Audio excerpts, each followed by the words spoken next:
Hello दोस्तों, आज हम स्टार्ट करेंगे एक्सरसाइज 3.1 से। एक्सरसाइज 3.1 का सबसे पहला क्वेश्चन है। ये चैप्टर है linear equations in two variables and तो इसमें हम सबसे पहला क्वेश्चन करेंगे। Aftab tells his daughter 7 years ago I was 7 times as old as you are then. Aftab अपनी बेटी से कहता है कि 7 साल पहले मैं तुम्हारी एज के मतलब 7 times योर एज, जितनी उसकी बेटी की एज थी इस टाइम। आफ्ताब 7 साल पहले उससे 7 times बड़ा था। ठीक है, यानी 7 बार उस अपनी बेटी की एज के बराबर था। ठीक है। Also 3 years from now I shall be 3 times as old as you will be। ये बोल रहा है इसको कि आगे अगर हम देखें, आज से 3 साल बाद जो है, आज से 3 साल बाद मैं तुम्हारी एज के 3 times बराबर होगा। ठीक है, दैट मीन्स वो उसके 1 times 2 times 3 times बराबर होगा अपनी बेटी की एज के। ठीक है, उसकी एज अपनी बेटी की एज के 3 गुना होगी। ठीक है, ऐसे हम बोल सकते हैं 3 गुना। तो दैट मीन्स 7 साल पहले उसकी एज 7 गुना होगी अपनी बेटी से।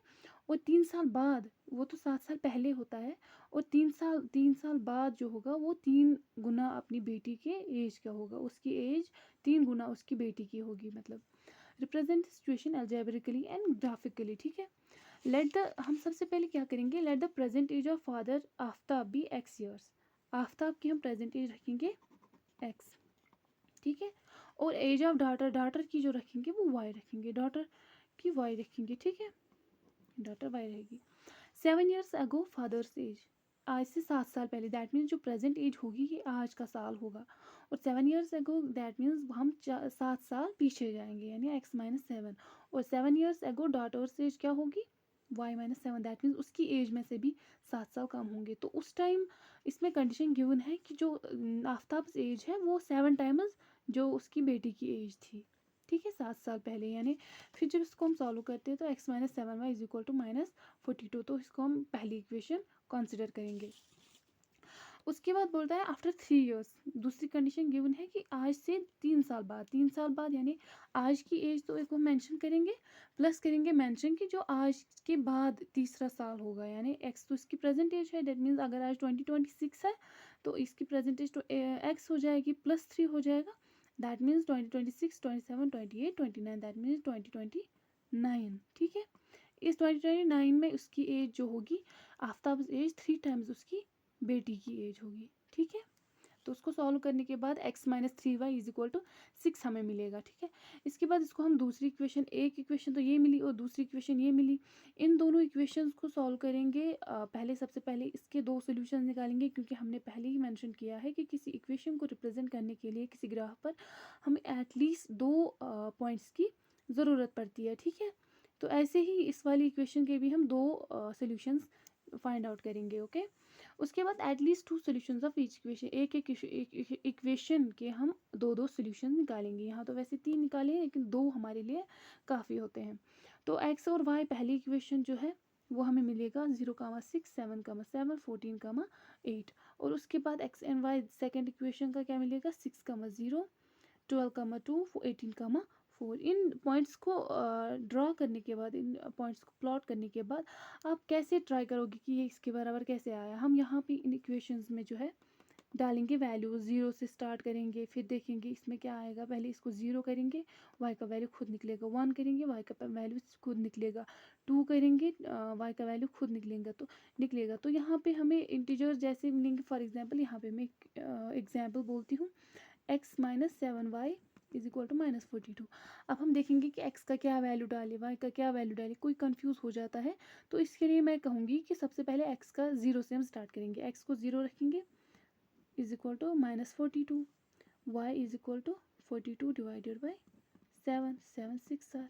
दैट मीन्स एक तो हमने x का 0 डाल दिया तो y का आया 6, दैट मीन्स 0,6 जो हम यहाँ पे डाल रहे हैं, 0,6। ऐसे ही उसके बाद अगर हम x की जगह 1 डालेंगे, for example 1 - 7y is equal -42, -7y is equal to ये -43 आएगा।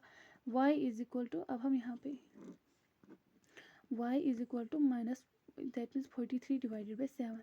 ये जो है ये एक फ्रैक्शन आ रहा है, ये पॉइंट भी हम ले सकते हैं, ऐसा कुछ नहीं है, बट यहाँ पे हमें प्लॉट करने में आसानी होने के लिए इसलिए हम पूरा नंबर ही लेते हैं। यहाँ पे फ्रैक्शन आएगी तो हम एक नंबर ही लेंगे ताकि हमें आसान हो। तो जो यहाँ पे आएगा ना कुछ 6.1 कुछ आएगा, तो वैसे ही जैसे 6.1 कुछ आएगा तो वो भी हम प्लॉट कर सकते हैं। बट जो हम पूरा नंबर जैसे 0,6 हमने किया, जो इसमें फ्रैक्शन नहीं है, कंप्लीट नंबर्स है, तो इसको हमें प्लॉट करने में आसानी होगी। ओके, आई होप जैसे मैंने आपको बस यही ट्रिक बोली कि एक वेरिएबल का आप खुद ही एज्यूम कर लो वैल्यू, दूसरे का निकल जाएगा कि दूसरा क्या होगा। ठीक है, तो वैसे ही हम कर सकते हैं इसको प्लॉट।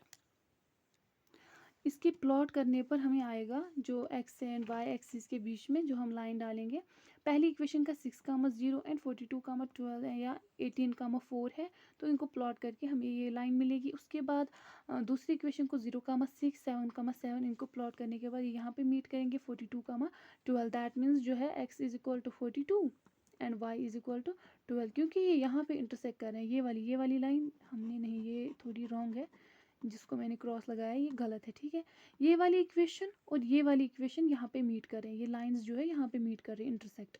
दैट मीन्स जो हमारे पास दो ये जो है पेयर ऑफ इक्वेशन है, इनका सोल्यूशन ये वाला पॉइंट है 42,12, X is equal to 42, Y is equal to 12। तो हमने एक्स क्या कंसिडर किया था, आफ्ताब प्रेजेंट एज, आफ्ताब की प्रेजेंट एज, और उसकी डॉटर की प्रेजेंट एज क्या थी हमने, वाई। ठीक है, डॉटर्स एज। ठीक है, तो दैट मीन्स हमारी जो यहाँ पे आंसर निकलता है, आफ्ताब एज जो है वो 42 है, जो ये है उसकी डॉटर की एज वो 12 है। ठीक है, प्रेजेंट एज। तो हमें निकला सोल्यूशन। ओके, इसके बाद सेकंड क्वेश्चन की तरफ चलते हैं। The coach of a cricket team buys 3 bats and 6 balls for 3,900 rupees. ठीक है, एक कोच है, उसने क्रिकेट टीम के लिए एक क्रिकेट टीम का कोच है, उसने खरीदी 3 बैट्स एंड 6 बॉल्स, कितने रुपए में, 3,900 में। ठीक है, later she buys another bat and 3 more balls, और एक बैट, यहाँ पे एक bat and 3 more balls, 3 balls of the same kind for 1,300 में एक बैट और 3 बॉल्स लाई। ठीक है, represent the situation algebraically.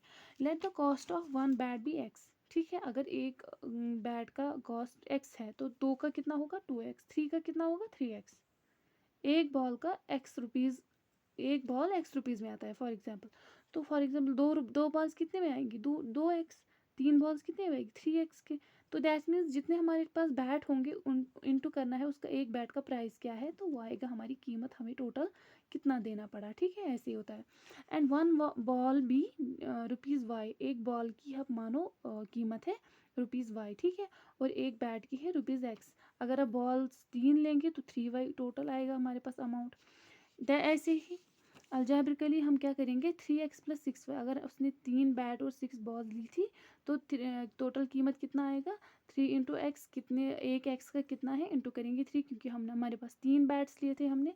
Y, एक बॉल की क्या है कीमत वाई, और हमने कितनी बॉल्स ली है 6, तो that means 6y is equal to 30, total उसने खर्च किया 3,900। दैट मीन्स बॉल्स और बैट्स पर खर्च करके और उसका हो गया 3,900। ऐसे ही एक बैट और 3 बॉल्स, उनका खर्चा हो गया 1,300। ओके, इनको जैसे हम सोल्यूशन निकालते हैं एक एक के, तो हमें निकलेगा x कामा वाई 0,650 1,300 कामा 0, ऐसे ही x कामा वाई 400 300 700 200। जैसे मैंने अभी बोला था कैसे हम करेंगे, पहले हम x का कोई वैल्यू डालेंगे, फिर देखते हैं y का क्या निकलेगा, तो उसी हिसाब से हम प्लॉट यहाँ पे मेंशन करेंगे, फिर उनको प्लॉट करेंगे एक ग्राफ पे। ओके, तो इस इक्वेशन के हमें 2 पॉइंट्स मिले, इस इक्वेशन के हमें 2 पॉइंट्स मिले। अब इनको प्लॉट करके दे, जैसे हमें क्वेश्चन में पूछा गया कि हमें बस रिप्रेजेंट करना है इनको एल्जेब्रिकली एंड ग्राफिकली। एल्जेब्रिकली तो जैसे ये इक्वेशंस आ गई, बट ग्राफिकली इनको ऐसे प्लॉट करना है। ठीक है, ओके, तो जैसे पहली इक्वेशन का हमें आया था 1,300 कामा 0 एंड 700 कुछ है, 700 कामा 0 कामा 700 0 कामा 650। ओके, ये आया था।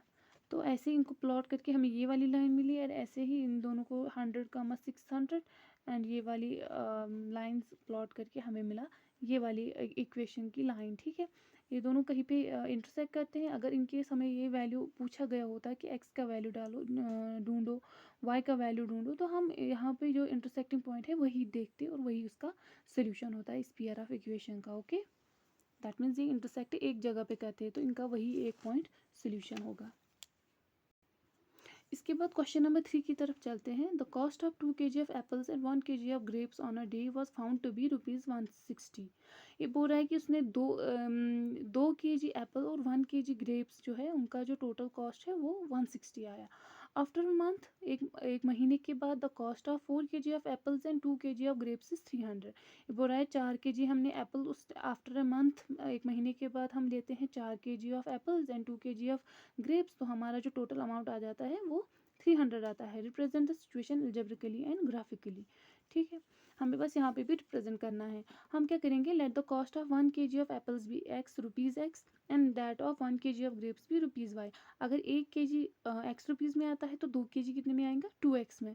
3 kg कितने में आएंगे, 3x में। ऐसे ही, तो ऐसे ही इसका भी हो जाएगा multiply. That means total cost हमें आता है नंबर ऑफ हमने कितने लिए इंटू एक का कितना प्राइस है, यानी 1 kg का कितना प्राइस है, हमने kg कितने लिए इंटू 1 kg का कितना प्राइस है, तो हमें टोटल अमाउंट मिल जाता है। ठीक है, अब इनका अगर हमने दो चीज़ें ली हैं तो इन दोनों का ही ऐड होगा। ओके, पहली सिचुएशन है कि 2 kg उसने एप्पल लिए हैं, 1 kg उसने ग्रेप्स लिए हैं, तो उनका टोटल कॉस्ट कितना आता है 160।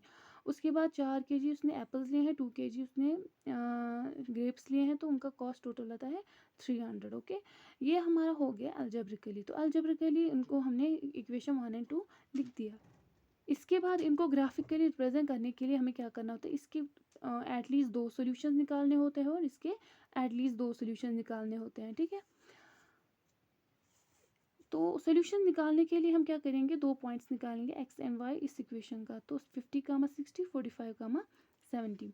ऐसे ही xy 50, 40, 70 सेकेंड इक्वेशन का। ओके, अब इनको रिप्रेजेंट करके देखते हैं, इस ग्राफ पे इनको प्लॉट करके देखते हैं, तो हमें मिलती है 2 पैरेलल लाइंस। दैट मीन्स ये जो है इक्वेशन ये कहीं मीट नहीं कर रही है। तो दैट मीन्स इन 2 इक्वेशंस का वैसे तो हमें पूछा गया है कि बस हमें रिप्रेजेंट करना है इनको एक ग्राफ पर, बट इन केस अगर हमें एक्स एंड वाई का वैल्यू ढूंढना हो तो हम देखेंगे कि इनका कोई सोल्यूशन नहीं है, क्योंकि जो इक्वेशंस 2 है ये ऑलमोस्ट सेम है। देखो 2 इसको नहीं, ये पूरा ये है, क्योंकि इनके जो a/b equal to a1/a2 equal to b1/b2 not equal to c1/c2। तो इसको देखने से ही हमें ये पता चला कि ये जो है, ये दोनों लाइंस जो है, ये दोनों इक्वेशंस जो है इनका नो सोल्यूशन है।